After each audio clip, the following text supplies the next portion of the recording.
Hey, good afternoon, my friends. It's Saturday afternoon here in Melbourne, and it's pretty miserable. It's sort of raining and dark and horrible, but it's nearly 6 o'clock anyway, and that's when the sun's going down at the moment.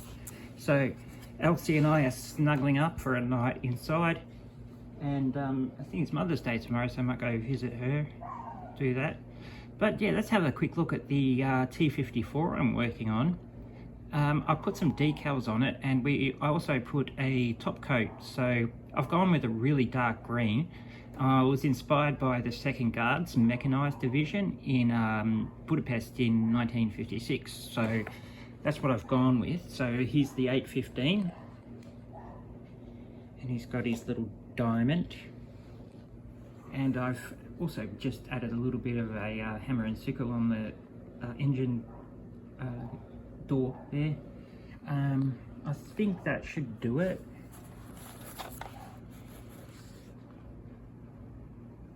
Just sort of looking at it, and I think that'll do it. I don't think we need to have any more decals or paint jobs or anything like that. So that actually fits on. This is going to be so exterior only, so this will never be off. So that's what that's going to sort of look like. So I did a 3-tonal dark green. So I didn't go 4BO. It's locked in now.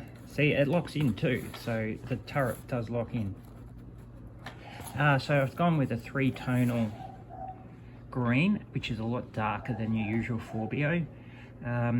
What the colour is called, what was it called? It's Protective Green by SMS. It's a part of the World War II Soviet armoured fighting vehicle range. So this was colour was more meant for the World War II armoured fighting vehicles, but I don't know if you can see this picture on the box here. So I wanted a dark one like that. So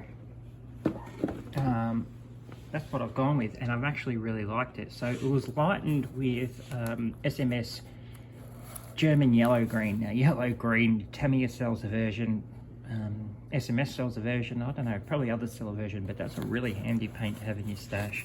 I've never actually used it as it is, yellow green, but I use it to mix paints all the time, and it's really, really good, especially with 4BO. 4BO, yeah, it's awesome. So that's how it's coming along. So we've just sort of got 3-tonal shadow coat. So and what you'll see is it's lighter at the front, so directional this way and down, and it gives the shadow from the back. So yeah, cool. But I'll do some detail painting and all that kind of stuff now. Of course, it's a bit shiny at the moment. That will be dulled down with a flat clear later. But yeah, all coming along nice. I'll see you again soon.